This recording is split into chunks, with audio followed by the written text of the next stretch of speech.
That's why I'm speaking now, not for fame, not for absolution, but because silence serves the wrong master. The restricted heart of Australia hides more than geology. It hides evidence of a power we can't explain, one that bends technology, memory, and even time itself. I believe the governments of the world know more than they admit, but I also believe they're afraid that the truth would unravel every certainty we cling to. So take this for what it is, the testimony of a man who saw too much and was told to forget. If they erase me tomorrow, at least you'll have heard it. At least someone will know that in the burning deserts of Australia, beneath the glass veins and the humming earth, something waits, and it is watching us. Eventually, they pulled us out. No medals, no explanations, just transfer orders and non-disclosure agreements thicker than a Bible. We were flown back stateside in silence, stripped of equipment, notebooks, even personal watches. They wanted to erase every trace of what we'd seen. But the desert doesn't erase itself from your mind. I can still feel that hum in my bones, the way the ground seemed alive, the way the light carried intelligence. Some nights, I dream of the footprints in the glass, leading into darkness. When I wake, I wonder if the missing soldier ever truly vanished or if he simply crossed into somewhere we can't follow. And then I ask myself a question no training ever prepared me for. What if the Pentagon isn't trying to contain these secrets from the public, but from themselves? From then on, I understood that whatever we had stumbled into was not just a scientific anomaly. It was a negotiation of power between the land, the unknown entities tied to it, and the governments trying to harness or suppress it. Some claimed it was a weapon, others said a portal, and a few whispered about living technology, machines grown, not built, seeded in the earth long before we mapped it. The Aboriginal elders we'd once spoken with were gone, sent back to their communities under heavy escort. I couldn't shake the sense that their silence had been bought or enforced. My team began to fragment, half desperate to leave, half determined to dig deeper. As for me, I realized the truth was both simpler and darker. We were trespassers, pawns in a game that stretched beyond nations, beyond history, maybe even beyond humanity. One night, while stationed on the outer watch, I saw something I can never forget. The desert sky was clear, the stars sharp, when suddenly a column of light erupted from the restricted zone. It wasn't lightning, it was controlled, cylindrical, and it pulsed like a heartbeat. For 30 seconds it rose, shimmering with colors I'd never seen, colors that didn't belong in nature. Then, as fast as it appeared, it collapsed back into the ground. The silence afterward was deafening. My partner whispered, "That wasn't ours." I agreed, but what chilled me most was that the base sirens never went off. No alarms, no scramble orders. It was as if command expected it, or worse, as if they didn't dare acknowledge it. The next morning, no one spoke of it, but I saw fear etched into the faces of the men who'd witnessed it. It was in that silence that I began to doubt everything I'd been told to believe. I'd sworn an oath, trusted orders, and believed in the chain of command. But the more I saw the way documents disappeared and people were moved, the more I realized those oaths could be bent to protect something else, something not democratic, not transparent, and not accountable. I found myself copying one folded page into my personal notebook at night, a crude sketch of the geometries we'd seen, and the line of coordinates I'd overheard in a secure meeting. I told myself it was for memory, for a history, but at some point it became obvious history was the only place this would survive. If the Pentagon and the contractors intended to lock it away forever, someone had to make sure the story didn't die with us.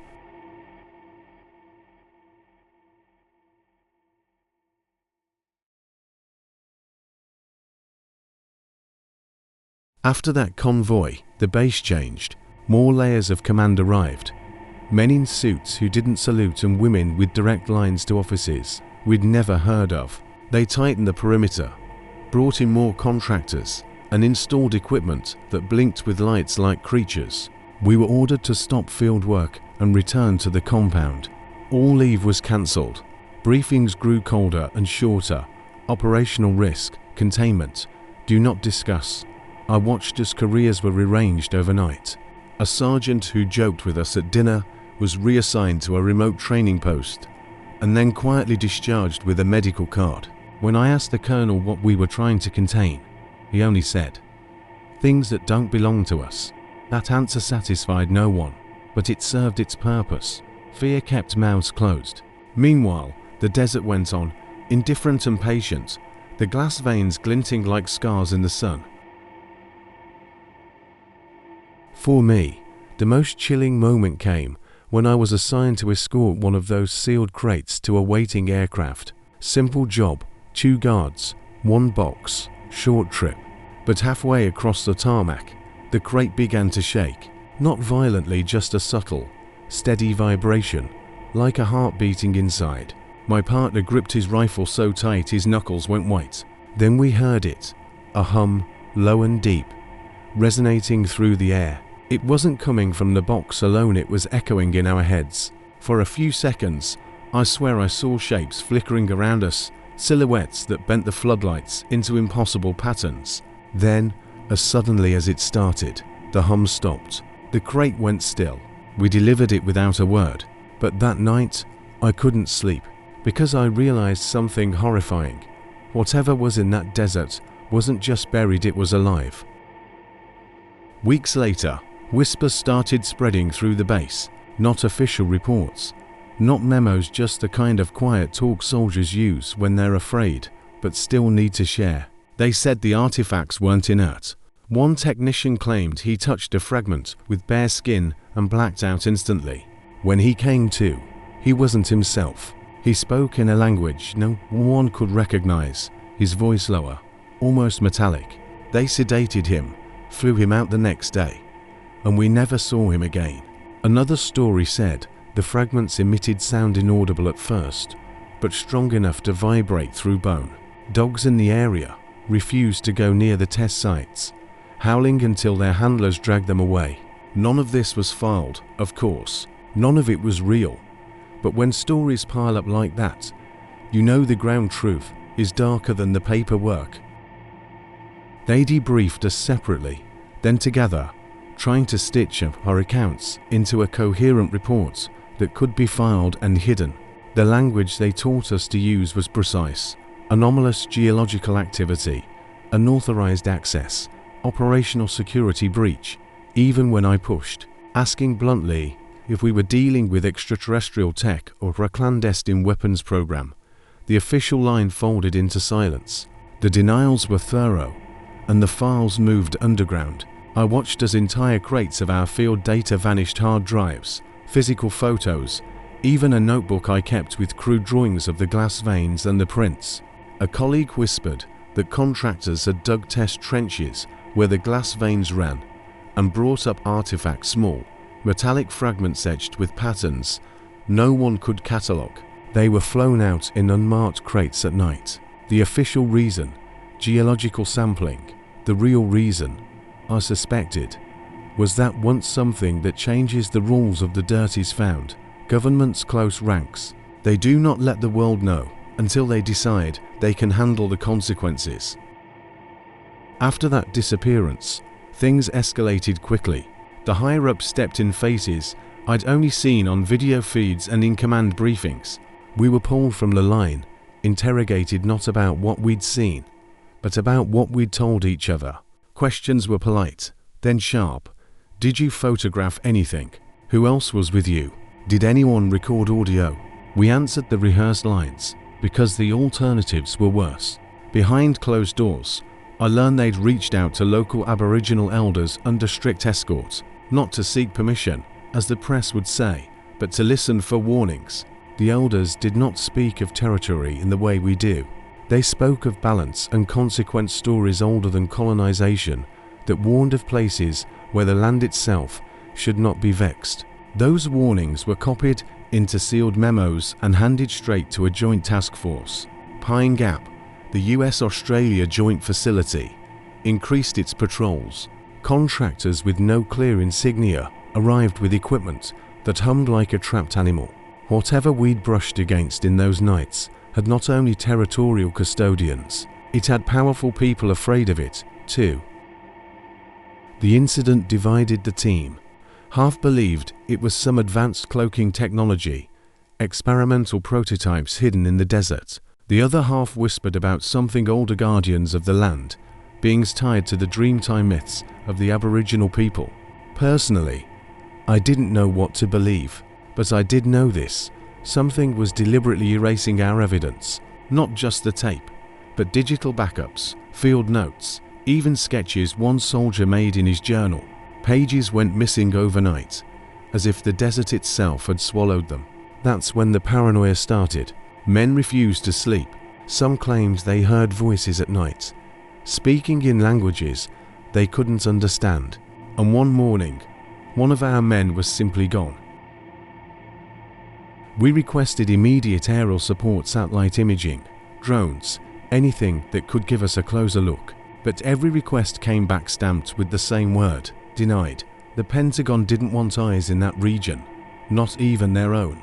That told me one thing: whatever lay at the heart of Australia's forbidden zone, it wasn't just unknown, it was classified.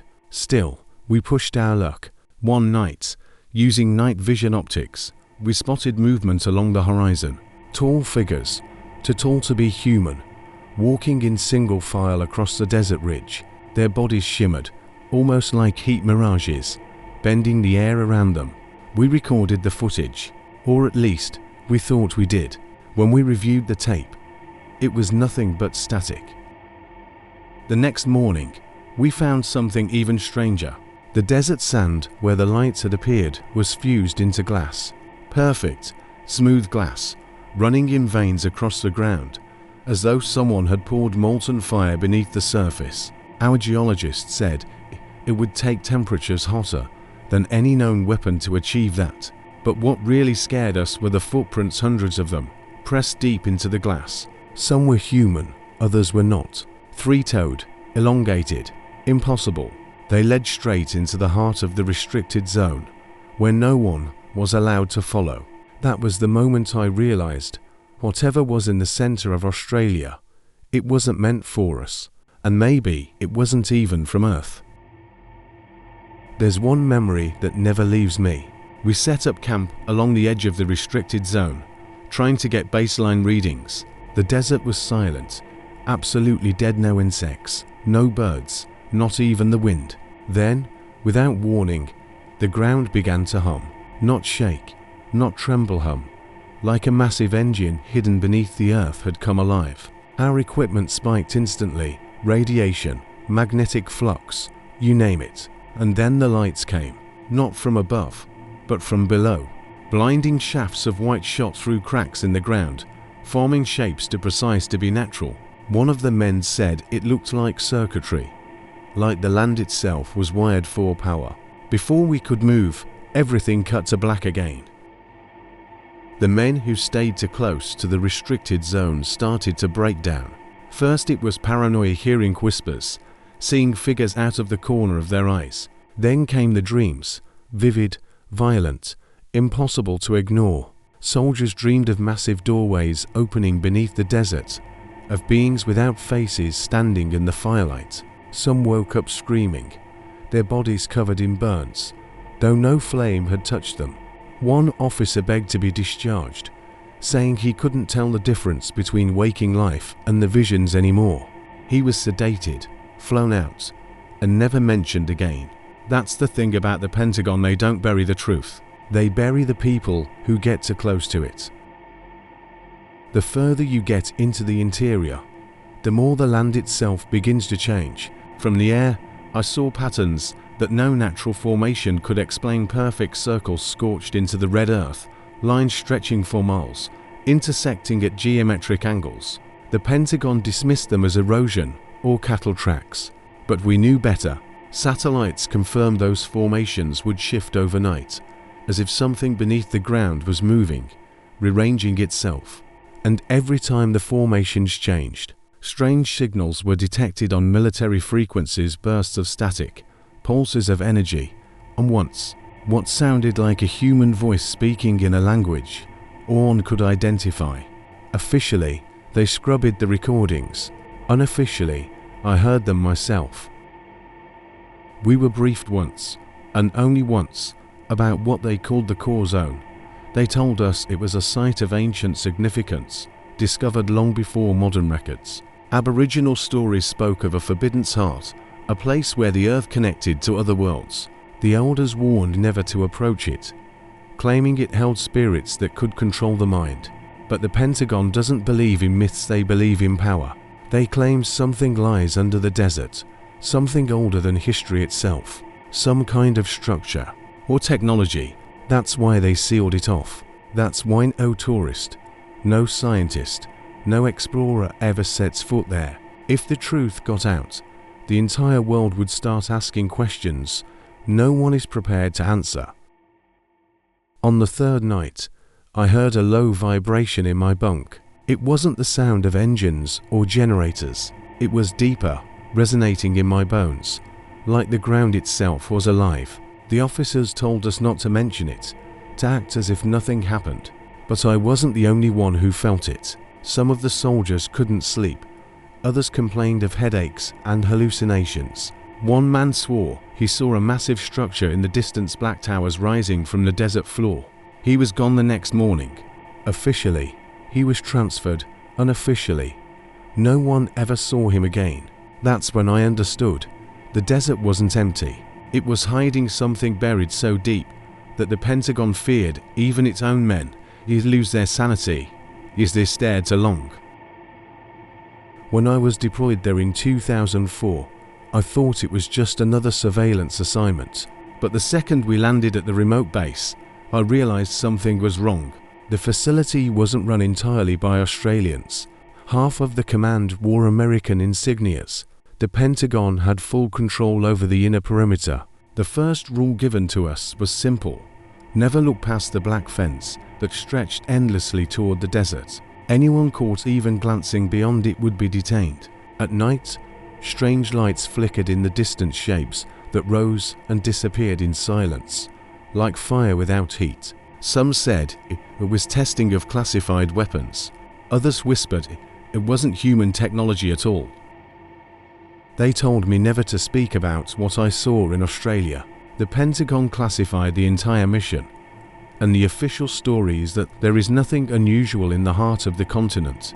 But I was there, and I know the truth. The centre of Australia is one of the most restricted zones on Earth, guarded more tightly than Area 51.